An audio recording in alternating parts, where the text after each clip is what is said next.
What's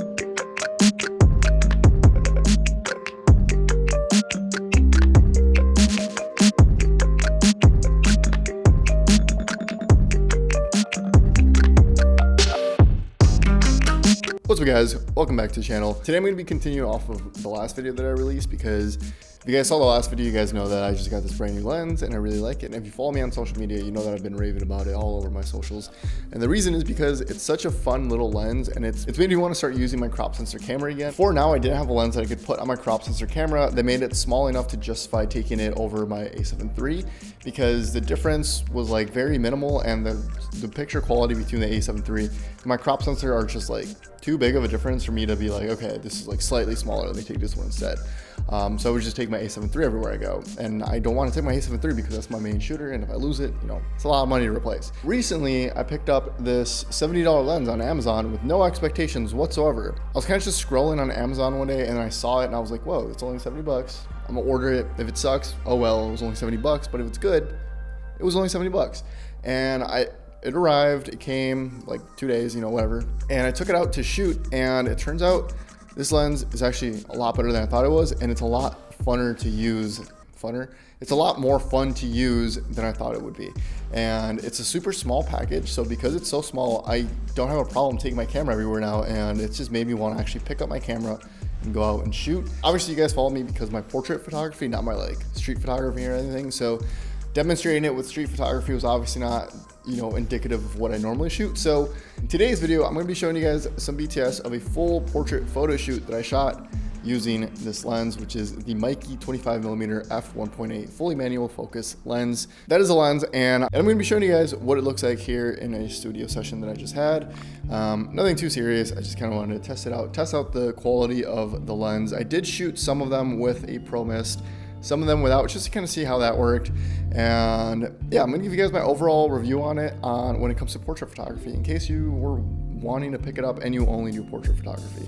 So yeah, let's dive into that. One of the most important things to know about this camera is that it's manual focus. And although that doesn't seem like a big deal, especially if you're like someone that shoots film and stuff, and you're like, manual focus, I've been doing that forever. If you shoot digital, and more specifically, if you shoot Sony, you are really used to having really good autofocus. Like I'm talking tracks your eye from like a mile away autofocus, right? It's really good. Making the switch from fully autofocus with really good autofocus to fully manual is a huge jump.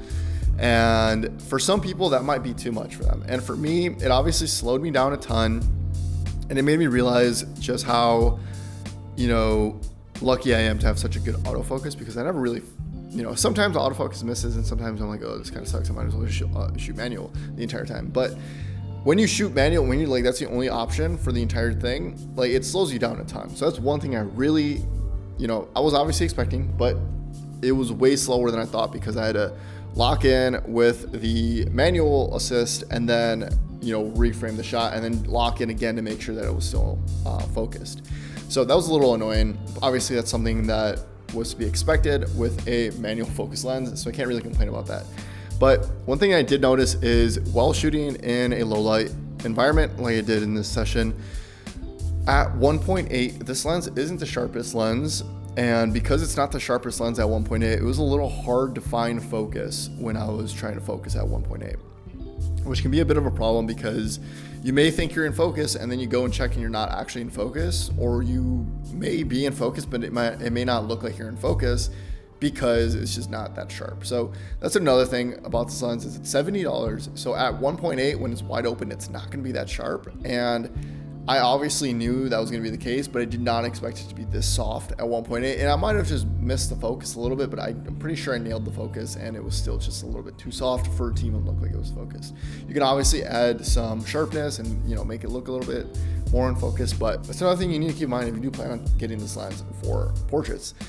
But other than those two things, honestly, this camera is a little beast. Like, this thing, for how small it is, how cheap it is, I think it produces really good quality photos. And if you look at some of the photo examples I'm going to show compared to the a7 III that was using my Tamron 28 to 75, they're almost indistinguishable. And I'm going to throw one up on the screen right now, and I'll let you guys choose which one you think is the Tamron and A7 III, and which one you guys think is the Meike and A6400. I'm not gonna tell you which ones, but they were both shot at 35mm, so it's essentially the same equivalent, just different lenses. One was like a $600 setup, the other one was like a $3,000 setup. So I'll let you guys decide which one you think it is. I'll reveal the answer at the end of the video after I show some more photo examples. But yeah, this little lens is pretty good in a portrait setting. I didn't buy this lens specifically for portraits, and I don't plan on using it for portraits,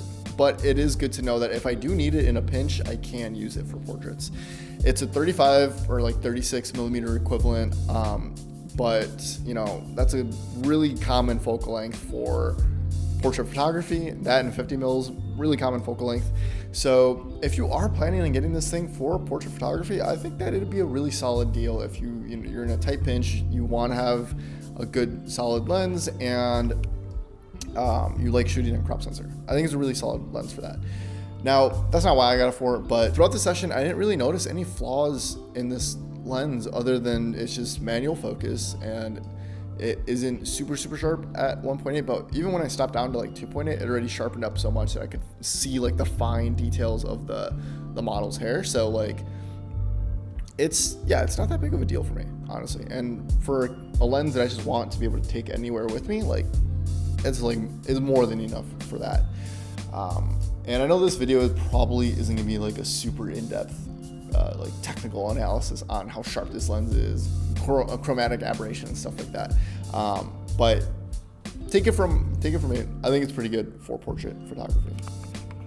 After the session, obviously when I was editing, I noticed, you know, the sharpness and stuff. I'm gonna kind of just punch in on the photos that I ended up exporting and show you guys how sharp it is up close, because when you do all the editing and stuff, like I never understood why people show the unedited photos when they don't release unedited photos. So I'm only gonna show you guys edited photos because that's what I would be displaying. So obviously after my tweaks and stuff, this is what you could eventually get.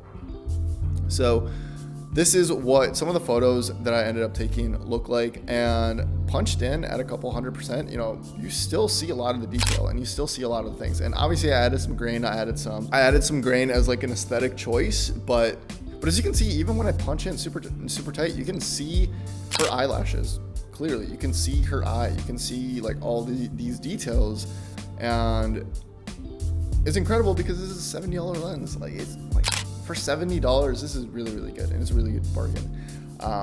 And yeah, here's some more photos punched in. As you can see, detail is still there, and this was fully manual focusing.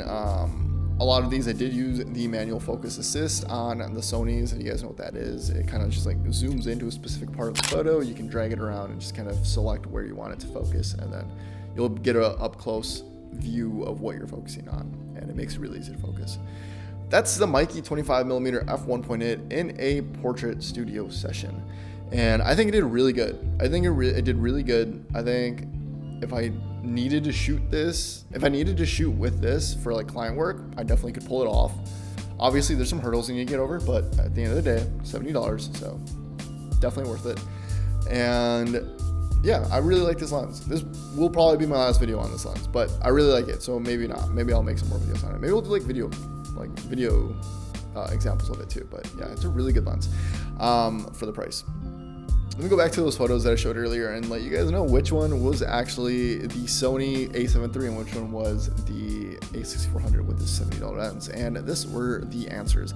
So the one on the left was actually the A7 III with the Tamron, and the one on the right was actually the A6400 with the Meike 25mm. So let me know in the comment section if you guys guessed it right.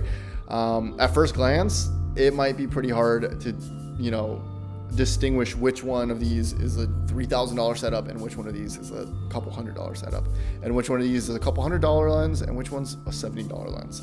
But yeah, I'm gonna wrap it up there. That is the Meike 1.8 25mm lens in a portrait environment setting, and I hope you guys enjoyed this video. If you guys don't already follow me on social media, make sure to follow me at MoodyDarkRoom. That's at Instagram, Twitter, TikTok. Literally all my socials are MoodyDarkRoom.